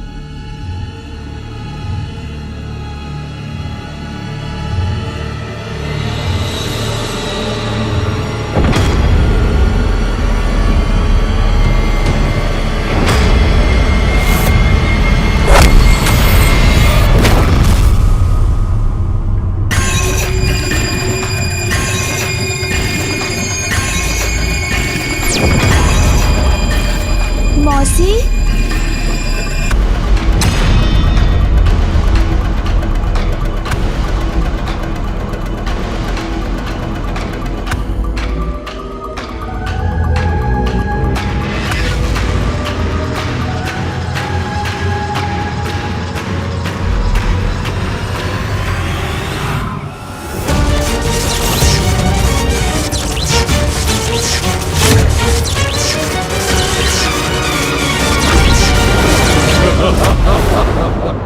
कौन मौसी?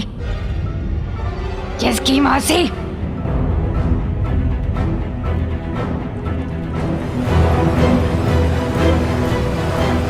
कौन हो तुम? सर्वप्रथम तो मेरा प्रणाम स्वीकार कीजिए मौसी। उसके बाद मैं आपको सब बताता हूँ। मौसी, वो मैं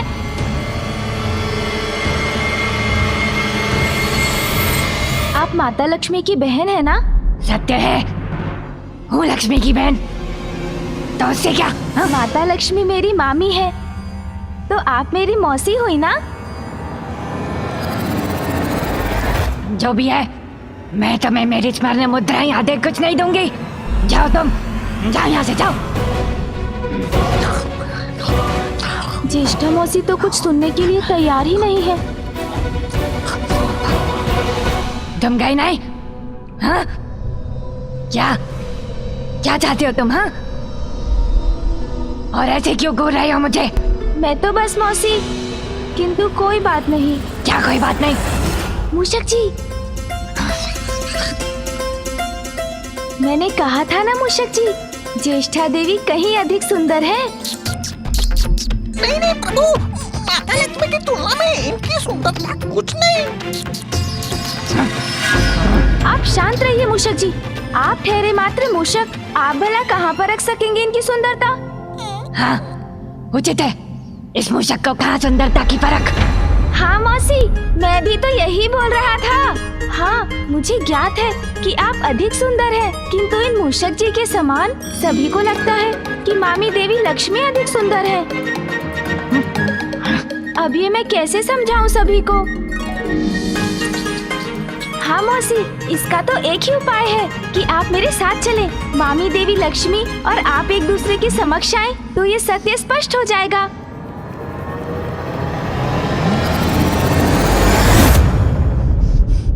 तुम्हारे साथ चलूं? और कहाँ? पाताल मौसी। पाताल? किंतु लक्ष्मी का स्थान तो वैकुंठ में है। हाँ, वो वैकुंठ में वास करती थी। समझ गई। वैकुंठ से संतुष्ट नहीं थी, इसलिए पाताल पर भी अपना अधिकार जमाने आ गई है वो। अब महत्वाकांक्षा की तो कोई सीमा ही नहीं होती मौसी, किंतु आप चलिए ना मेरे साथ। वैकुंठ उसका, तो क्या पाताल भी उसका हो जाएगा? नहीं, पाताल पर केवल मेरा अधिकार है और सदा मेरा ही रहेगा। और वैसे भी मैं उसके निकट जाऊंगी तो वो स्वयं ही पीछे हट जाएगी। नहीं मौसी, ऐसे थोड़ी कहीं जा सकती हैं वो। मेरी मामी है, उनको समझाऊंगा मैं। आप तो चलिए। उससे कहीं अधिक सुंदर और मंगलमयी हूँ मैं, ज्ञात है मुझे। किंतु परिस्थिति कुछ ऐसी थी कि सर्वथा उचित कह रही है आप मौसी, किंतु अभी तो अवसर है उन्हें सत्य से परिचित करवाने का, इस संपूर्ण संसार के समक्ष ये प्रमाणित करने का कि आप माता लक्ष्मी से कहीं अधिक उत्तम है। और हाँ, देव देवियों की गणना में भी आपका उचित स्थान होना चाहिए मौसी। उचित है, किंतु मुझे ज्ञात है कि मैं कब, कहाँ और कैसे जाना चाहूंगी। युक्ति तो कार्य कर गई, अब बस मौसी ज्येष्ठा को वहाँ तक ले जाने की देर है, ताकि देवासुर संग्राम में अंधकासुर के असुरों को उचित पाठ पढ़ाया जा सके।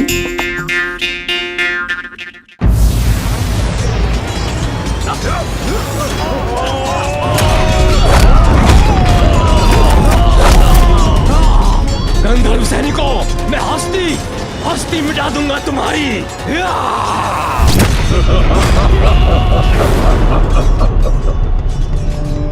शक्तिहीन हो रहे हैं त्रिदेव। शीघ्र ही खंडित होगा ये दिव्य कवच। फिर सभी देवता बनेंगे अंधक के बंधक।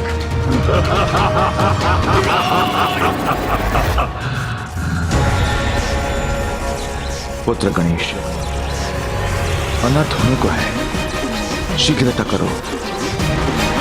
कहाँ हो तुम? निकट है, अत्यंत निकट है विष्णुदेव।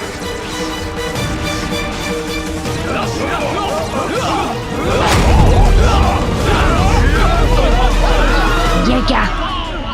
इस युद्ध स्थल पर मुझे क्यों ले आए हो? मौसी, मुझ पर विश्वास कीजिए, ये युद्ध माता लक्ष्मी के लिए ही हो रहा है। हाँ हाँ, उचित है, मुझे कोई आश्चर्य नहीं है।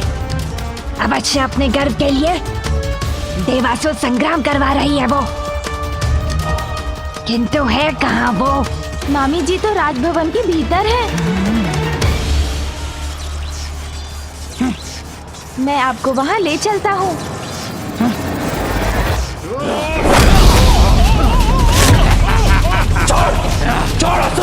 छोड़ दूं? छोड़ दिया देवता। आगे बढ़िए मौसी, आगे बढ़िए। लक्ष्मी को अपने निकट इतनी चकाचौंध क्यों पसंद है? कहाँ है वो? मामी जी तो उस बंद द्वार के पीछे है।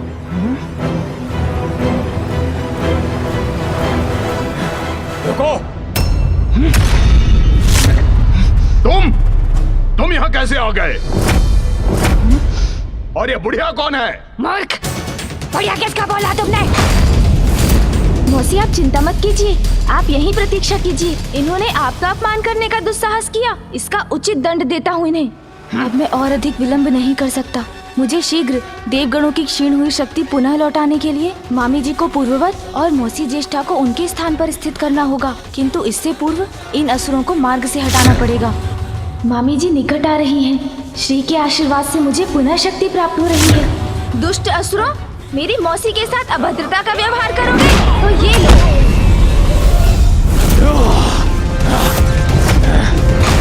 देवताओं, अब कोई तुम्हारी रक्षा नहीं कर सकता।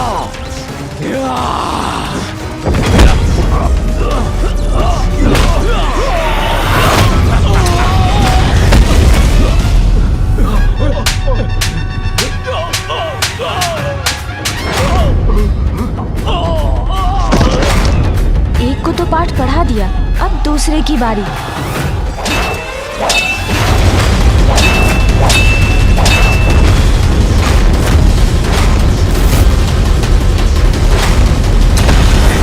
देखो देवराज, देखो मुझे, मैं साक्षात काल हूं तुम्हारा।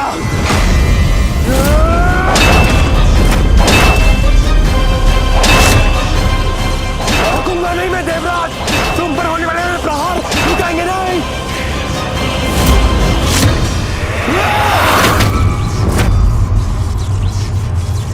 अब भी कुछ शक्ति शेष है तुम में देवराज, किंतु उसका भी उपाय है मेरे पास। थक रहा हूं मैं, किंतु मुझे इसका अंत करना ही होगा। बस कुछ क्षण और, इन असुरों को उचित पाठ पढ़ाकर मैं उस कार्य में लग जाऊंगा जिस कार्य से देवगणों की क्षीण हुई शक्ति पुनः लौट आएगी।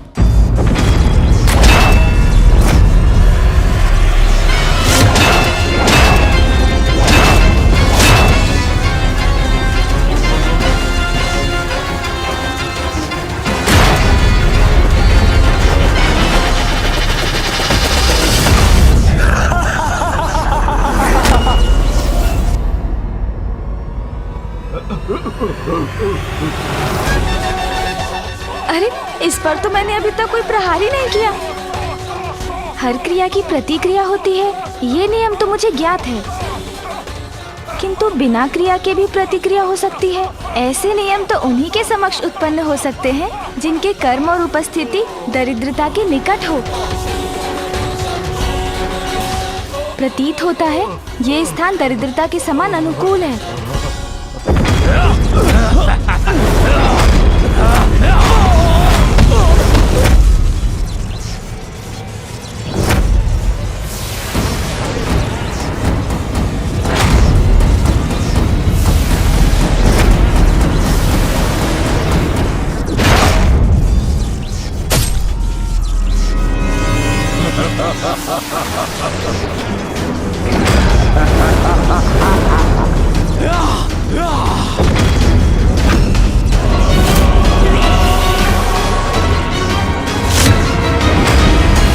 बहुत विलंब हो चुका है गणेश, अब हम कुछ भी कर पाने में असमर्थ हैं।